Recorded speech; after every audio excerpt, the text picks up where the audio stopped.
Um, I've immediately forgotten what I was doing. Right, DBT tier shifts. Is a meta game. I'm so good at this. I'm so good at intros. But as you've seen from the title, it's round one. No, round two. I don't. Round two. We're going with round two. It's round two of DPP tier shifts tournament. I don't know if it's an open or it's open. We're gonna call it a DPT tier shift open, and yeah, and I finally got to play my round. I didn't get to play one last round. Yippee. So yeah, this is just gonna be a short video for me. It's probably gonna be about 20 minutes long, but just covering round one. But I decided to bring in just some of the metagame. Crazy. So, I have no structure to this. Game one, I wanted to bring a spike stack. Why? Because, I don't know, it's consistent, and I like consistency in my video games. But on a more serious note, yeah, just spike stacks, especially in DPP, is very consistent because the rapid spinners, even I should probably explain what tier shifts is. Maybe tier shifts is a other meta game where the lower down the tiers you go, the more stats you get. You get plus 15, and then from there it's like plus 5, plus 5 onto your total. So, and you get 20, P gets 25, Z gets 30, S gets 35, yeah, etc, etc, etc. If you look at the rapid spinners, you will see 4E's fine, Starmie's fine, Tender School, no, don't. Blastoise is overhyped, hot take for you there. Donphan's okay, but it needs help removing the ghosts. Claydol's quite excellent, but again, needs help removing the ghosts. And then there's not really anything else. So you got what? And Cloyster works on HO teams. Very effectively works on HO teams. And Kabutops can work on rain. But like, they're not the type of Pokemon you put on a team willy-nilly. So Claydol, so 1, 2, 3, 4. Four rapid spinners that can move remove hazards, and arguably realistically only one, because Starmie can somewhat threaten the, well no, Rotom just clicks Thunderbolt against you. So yeah, I'm turning this music down too down. I feel like I'm screaming over myself.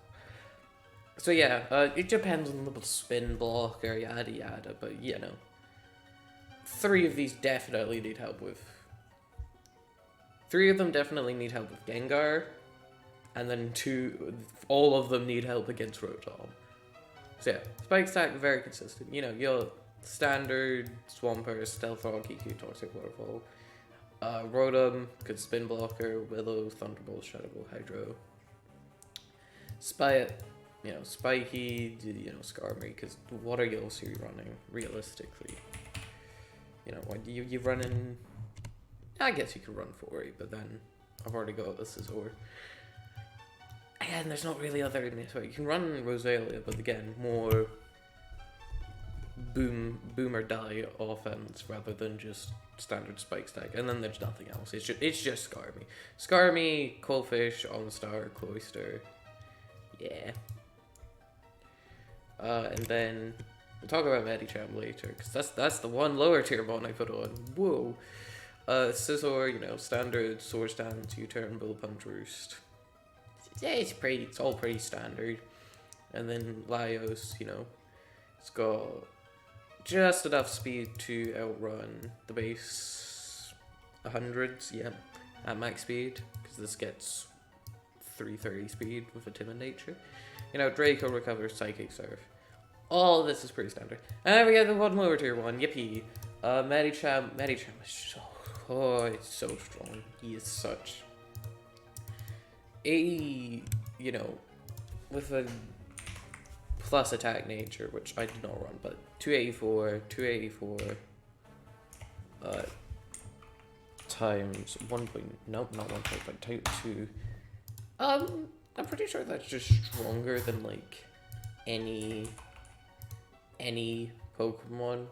Let's go and check out Deoxys attack. Yeah, so you're stronger than a Adamant Deoxys attack. You know, you don't have the speed, of course. And you yourself have to run Adamant, and you're not fast, yada yada yada, and you're not very bulky, etc etc. But, you know, you solve all those problems with Choice Scarf.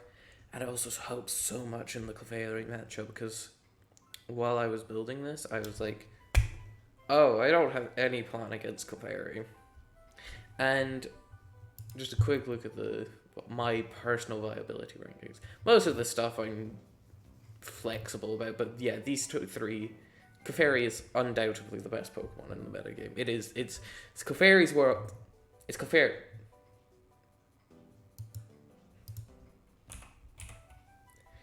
Clefable's world, and we're all just living in it. But yeah, and I was like, oh damn, literally nothing else on this team beats.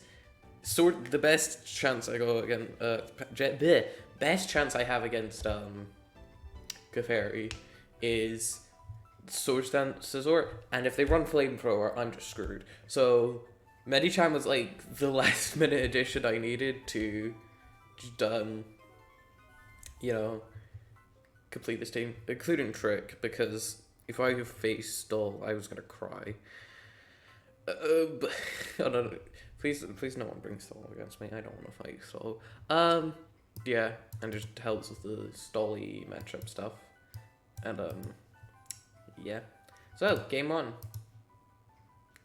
The worst possible lead I could have gotten was Breloom lead, because I do think there was just nothing else. Okay, technically Celebi lead and Roselia lead would have been worse. But you know, what's the standard leads? Arrow, Azo, fine. Bronzong, fine. Dragonite, fine. Empoleon, fine. Flygon, fine. Heatran, fine. Jirachi, fine. Machamp, fine. Metagross, fine. The Rotom, fine. Scizor, fine. I don't even think you run Elite Scizor. I might be. Swampert, fine.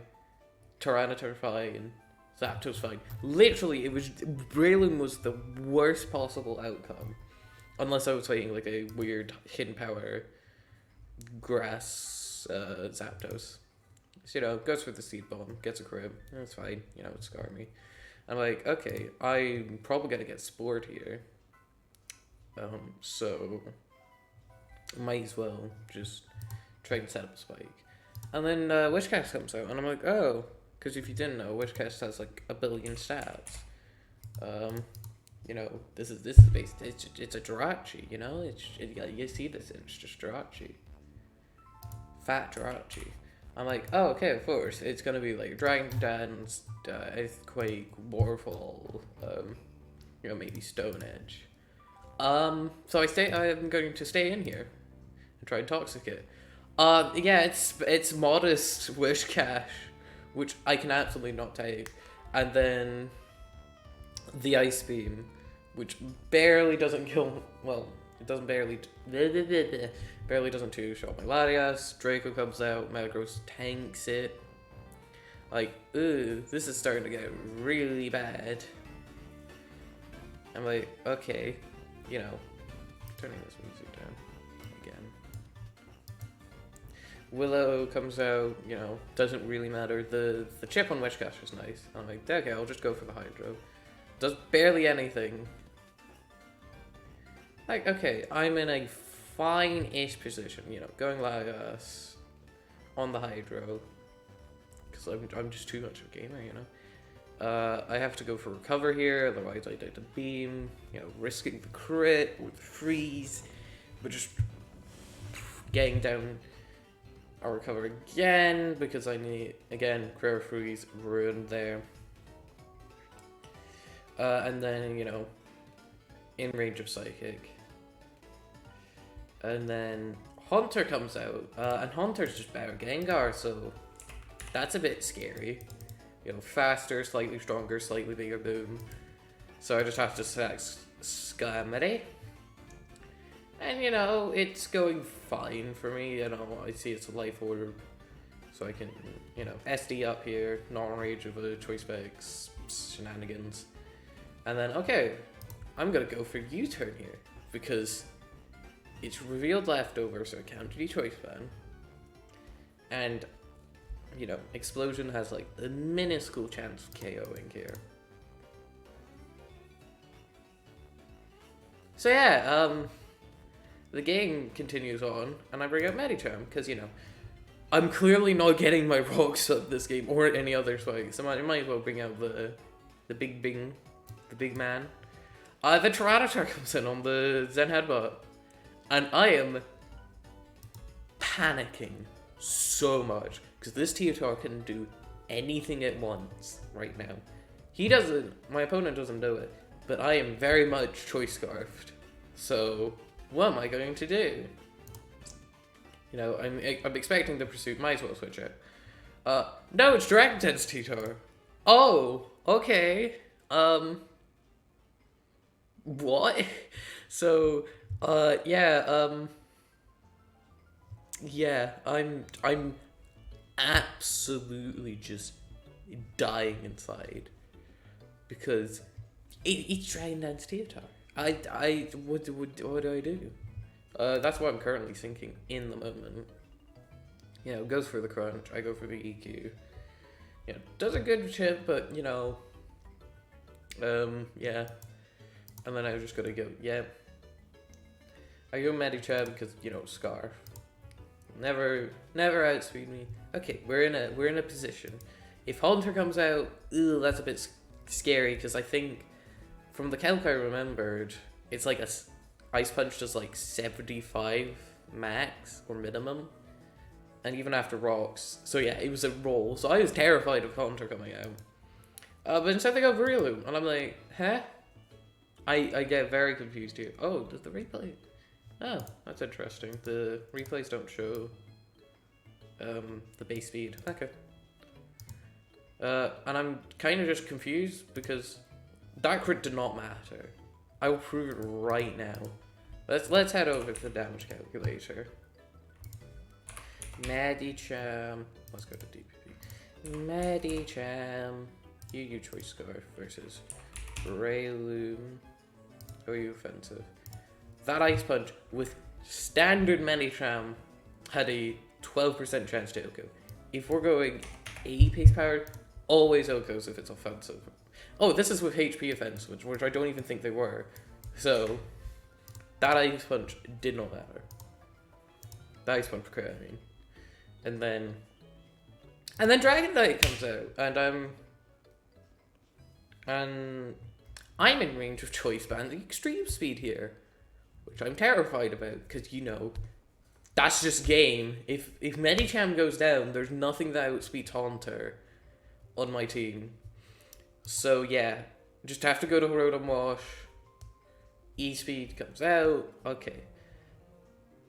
And then, you know, I'm still under the assumption here that it's Choice Band. I then miss the Will-O-Wisp and take, I don't know if that was wrong. We're gonna look it up. Rotom, this is gonna be, Rotom, yeah, doesn't really matter, versus Dragon, OU mixed, Fire Blast, okay, it did not matter. I was going to die either way though. So, and then it reveals Life Orb. Well, of course, obviously it's revealed Life Orb because, you know, it switched moves. Yeah. Okay, so, I go Latias, you know, to get even more chip onto the Dragonite. Because I'm pretty sure... back to the damage calc. Medicham. Use Scarf. 80 pace power. Zen Headbutt. And then how much... Yeah, I needed that extra damage. Otherwise... you know... It would never have killed. Or less likely to, because they would have been on 70 health plus the extra sandstorm chip. So yeah, I'd never have killed if I didn't say Lati ass. Yeah, take the 80 speed. Oh yeah, importantly, the life orb chip means that it was always going to be in range. I wasn't just getting lucky. Okay, I was technically getting lucky because I hit Zen Headbutt, but And then the Haunter comes out, I click Zen Headbutt. Very narrow margins, that I would like to say. I very much did not appreciate winning by the skin of my teeth. If that was Strokes to End, Dragonite, dead. If it was Strokes to End Dragonite, it would just be eh. Yeah. Alright, on to game 2, where I brought, I keep saying in my head Magdoll, and that's an ADV thing, completely unrelated to all of this. Not even like a tier shift ADV thing, that's just an ADV thing. But no, this is just like, look at me go. I'm bringing 2 lower tiers Pokemon. Crazy. But it's, standard offensive lead Celebi, get out Rocks, get out Leaf Storm, powerful move. And this is just, Magneton offense, remove the Scar, remove the Fori, do damage to the Metagross, Thunder Wave the Metagross. What other steals are in this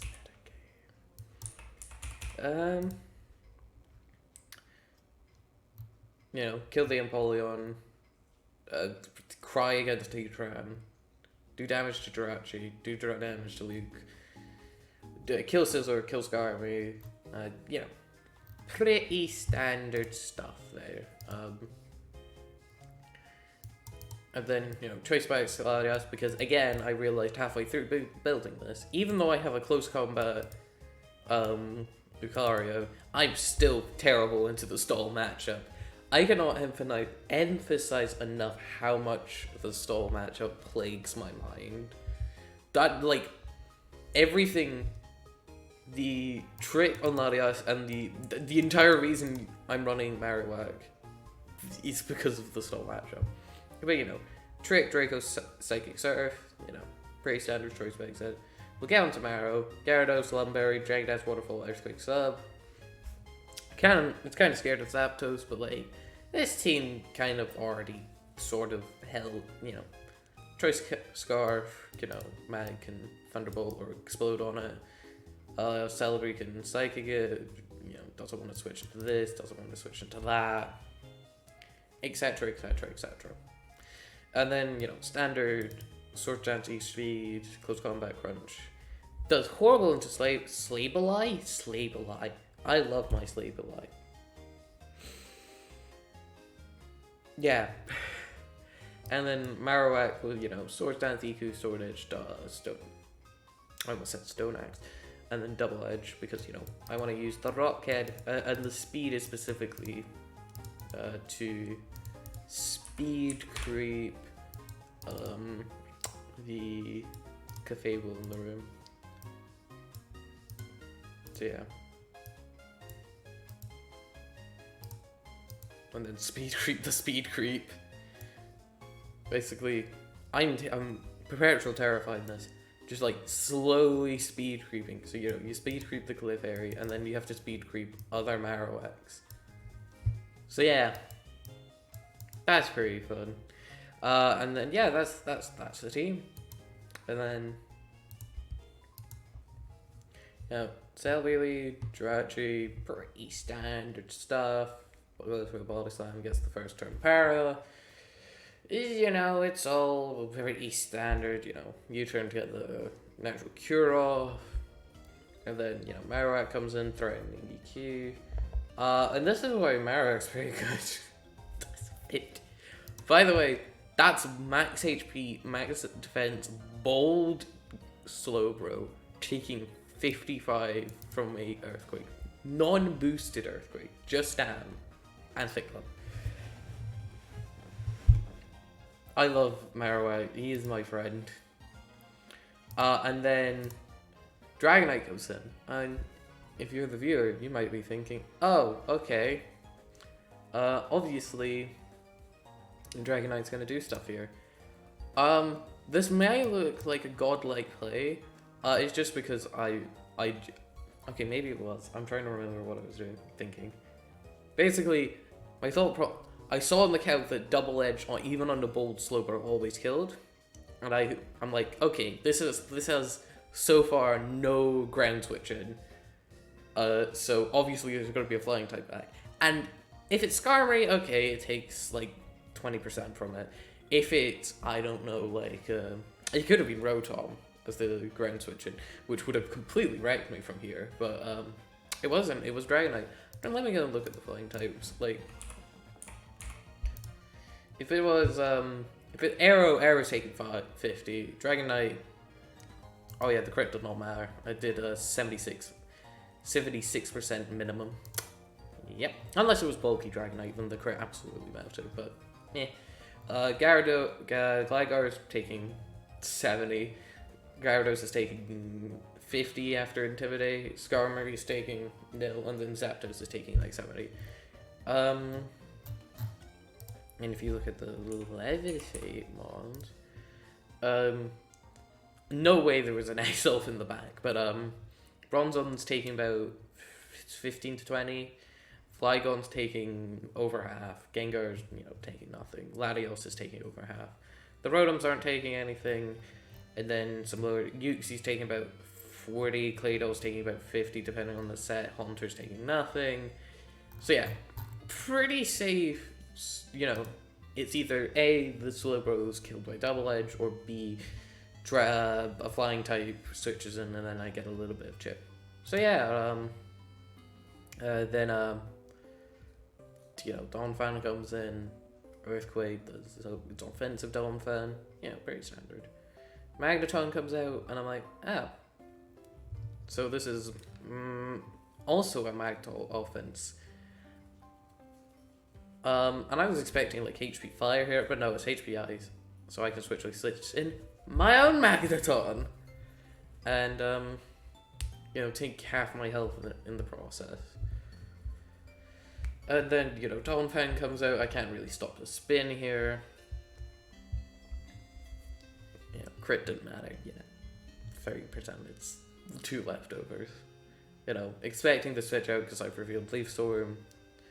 Then, U-turn, go Magneton Trap, get Iron-Headed. I'm pretty I don't remember if this Magneton, removes the Jirachi or not. I don't think it does. Yeah, no, absolutely it does not. Excuse me. And then it's, Wish, Jirachi, so on the Protect, double switch, into Barrow. And then, Slowbro dies. I don't remember who was revealed last.